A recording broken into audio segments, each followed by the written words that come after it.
हम चलते हैं पुष्पराज जी के पास। पुष्पराज जी बिहार से हैं, पत्रकार हैं। आपकी जो पुस्तक थी नंदीग्राम डायरी, वो चर्चा में रही थी। पुष्पराज जी, जिस तरीके से अभी हम बात कर रहे हैं विपक्ष की, बिहार में इसकी शुरुआत हुई। विपक्ष जो विपक्षी एकता है, यानी इंडिया की जिसकी बात होने लगी है, उसकी शुरुआत बिहार में हुई। बिहार उसका फिलहाल अगुवा बना हुआ है। अब जो बिहार में जिस इंडिया की नींव पड़ी, उसमें तमाम जाति वर्ग और क्षेत्र के जो है वो नेता हैं। दूसरी तरफ भारतीय जनता पार्टी है, एनडीए है, जिसका एकमात्र एजेंडा जो है वो हिंदुत्व का है। हिंदुत्व में भी अब वो अलग अलग जो है, जिस तरीके से वो कभी ओबीसी की बात कर लेंगे, कहीं दलितों की बात कर लेंगे, अलग अलग क्षेत्रों के हिसाब से बात करते हैं वो। लेकिन इंडिया के पास अब ये सारी चीजें मौजूद हैं। तो अब जो सियासत है, क्या आप देख पा रहे हैं, ये आप कैसे देख रहे हैं कि इंडिया जो है वो भारतीय जनता पार्टी के हिंदुत्व के एजेंडे का जवाब बन पाएगी? जो अभी देश पर संकट है, जिस तरह का संकट भाजपा का मदर ऑर्गेनाइजेशन आरएसएस है। भाजपा का कई बार, इनका जो पॉलिटिकल पार्टी है, इनका कई बार नाम बदला है, जनसंघ, जनता पार्टी, एक बार और नाम बदल सकते हैं, लेकिन इनकी मातृ संस्था मदर ऑर्गेनाइजेशन इनका आरएसएस है। इसलिए अभी जिस रूप में ये फैल रहे हैं, अभी जो संकट, कल आपने सुप्रीम कोर्ट के चीफ जस्टिस का सुना है, अभी योगेश जी को सुनते हुए, सीपी राय जी को सुनते हुए ऐसा लग रहा था कि हम सुने नहीं, हम रोएं। आखिर हम किस जगह खड़े हैं? राहुल गांधी को आपने सदन घुसने से रोका, किस तरह से रोका? देश में अगर कानून है तो राहुल गांधी को सदन में घुसने से कैसे रोक सकते हैं आप? सबको पता है कि गैर कानूनी तरीके से रोका। मणिपुर का मसला आप देख रहे हैं। तो मैं समझता हूं कि जो अभी गठबंधन बना है, आप बिहार की भूमिका की बात कर रहे हैं, हम इसका स्वागत करते हैं जो नया महागठबंधन बना है जी। लेकिन जहां बिहार की बात आप कर रहे हैं, बिहार तो कर्पूरी ठाकुर और जयप्रकाश नारायण के आंदोलन का बिहार है। लेकिन जयप्रकाश नारायण से एक गलती हुई, आपको पता है, बाबा नागार्जुन जेल से भाग गए, जेल से निकले, कहा कि भरुओं की जमात से निकल कर आया हूं। आप समझ सकते हैं कि बाबा नागार्जुन को उस समय जेपी आंदोलन के लोगों ने कोसा था। बाबा नागार्जुन ने जिनको भरुओं की जमात कहा था, वही भरुओं की जमात देश पर शासन कर रहे हैं। इसलिए जयप्रकाश नारायण से जो गलती हुई, जयप्रकाश आंदोलन में आरएसएस को घुसाने की, जनसंघ को घुसाने की, उसी गलती की हम सजा भुगत रहे हैं। दूसरी सजा है गुजरात दंगे के बाद जब यूपीए सत्ता में आई, गुजरात के गृह मंत्री जेल भेजे गए, लेकिन गुजरात के मुख्यमंत्री को कोई सजा नहीं हुई। मुख्यमंत्री और गृह मंत्री को आपने दिल्ली भेजा, यह सत्ता सौंप दी, भारत सौंप दिया उसको। क्या गुजरात के दंगे के बाद भारतीय जनमत ने कांग्रेस को जिस तरह से अधिकार दिया था, जो जिम्मेवारी दी थी, कोई चूक हुई है? और अभी योगेश जी कह रहे थे भारतीय जोड़ो यात्रा की बात आप कर रहे थे जी। आप महसूस करिए, मुझे तो ऐसा लगता है कि भारत जोड़ो यात्रा बहुत ही भावनात्मक यात्रा थी। हर एक इंसान को ऐसा लग रहा था हम जुड़ रहे हैं, लेकिन अभी ऐसा लग रहा है कि हम टूट रहे हैं। भारत तोड़ो यात्रा चल रही है।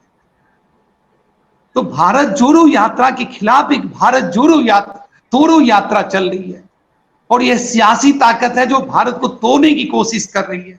मणिपुर में 34 लाख की आबादी है। हम जिस पटना में बैठे हुए हैं, पटना जिला की आबादी 50 लाख से ज्यादा है। पूरे मणिपुर की आबादी 34 लाख है। एक जिला से भी, पटना जिला से भी कम की आबादी। 9 जिले हैं मणिपुर में। क्या मणिपुर की पूरी सत्ता, मणिपुर की सारी पुलिस मिशनरी क्या चाहती है? आप विभूति नारायण राय से अवगत हैं। विभूति नारायण राय जब आईपीएस थे, हैदराबाद पुलिस एकेडमी से उन्होंने रिसर्च किया था और उनका यह पेपर है, उनकी प्रतिस्थापना है कि जब 48 घंटे से ज्यादा कोई बलवा हो रहा हो तो यह साबित करता है कि वो राज प्रायोजित है। इसलिए जैसे गुजरात का दंगा राज प्रायोजित था, राज पोषित था, जिसको स्टेट स्पॉन्सर्ड जेनोसाइड कहा गया था, मणिपुर में जो कुछ हो रहा है वह स्टेट स्पॉन्सर्ड है। और दुख की बात यह है कि अटल बिहारी वाजपेयी ने भी उनको उस तरह से बल नहीं प्रदान किया था, राजधर्म निभाने की सलाह दी थी। आप महसूस करिए कि जिस तरह से अभी दिल्ली की सरकार, केंद्र सरकार मणिपुर को सपोर्ट कर रही है, उनको हर तरह से सपोर्ट कर रहे हैं, उनके राजपोषित बलवे को भी सपोर्ट कर रहे हैं, नैतिक बल दे रहे हैं। यह नैतिकता नहीं है। अगर इसी तरह से अटल बिहारी वाजपेयी ने सपोर्ट किया होता तो संभव था गुजरात का दंगा नहीं रुक पाता जी। इसलिए केंद्र की जो भूमिका है, नरेंद्र मोदी जहां से आए हैं, योगेश जी ने उनके पूरे रूप को देखा है। जिस गुजरात की लेबोरेटरी से आए हैं, संघ की डिक्शनरी में एक शब्द है प्रयोगशाला। जब दिल्ली दंगा अभी हुआ था, केजरीवाल जी के जीतने के बाद जब दिल्ली दंगा कराया गया था, एक शब्द सुनेंगे, उनका आरएसएस का वक्तव्य आया था कि ये शाहीन बाग नहीं है, प्रयोगशाला है। तो ये तो प्रयोगशाला करते हैं, ये न्यूटन के तीसरे नियम को भी गुजरात दंगे के बाद पेश करते हैं। तो इसलिए इनका विज्ञान अलग है, इनकी प्रयोगशाला अलग है। हम लोगों को चुनाव होगा, चुनाव का इंतजार करेंगे, जनमत को अपना जनमत देने का अधिकार होना चाहिए। लेकिन क्या चुनाव होने तक यह देश बचा हुआ है? मणिपुर अगर नहीं रुका तो क्या भारत बचा हुआ है? 34 लाख की आबादी को आपने जलकर आपस में लड़ते हुए खत्म होने के लिए छोड़ दिया है। इसलिए कल जो सुप्रीम कोर्ट के चीफ जस्टिस ने जो कुछ कहा है, मुझे लगता है कि हर भारतीय नागरिक को वह पढ़ना चाहिए, वह समझना चाहिए। और भारत जोड़ो यात्रा जो कांग्रेस ने किया था, वह कांग्रेस की यात्रा नहीं है, वह हर नागरिक की यात्रा है। और हमें भारत को जोड़ने की उस यात्रा में शामिल होना चाहिए। मुझे लगता है कि भारत जोड़ो यात्रा के बाद कांग्रेस से कहीं कोई चूक हो रही है। राहुल गांधी को जब सदन जाने से रोका गया, जिस तरह से उनके साथ फोर्सली निर्णय लिया गया उनको रोकने का, गैर कानूनी तरीके से, भारत बंद होना चाहिए। यह बहुत बुरी घटना है जी कि विपक्ष के सबसे बड़े नेता को आप सदन घुसने से रोकने के लिए इस तरह से आप फर्जीवाड़ा करते हैं। पुष्पराज जी, हम मल्लिकार्जुन खड़गे की बात कर रहे हैं, दलित होने की बात कर रहे हैं। अगर मल्लिकार्जुन खड़गे को उत्तर प्रदेश जिस तरीके से बात हो रही है, एक तो कि प्रधानमंत्री पद का चेहरा उनको घोषित कर दिया जाए, और दूसरा उनके उत्तर प्रदेश की किसी सीट से चुनाव लड़ाए जाने की चर्चा भी खूब हो रही है।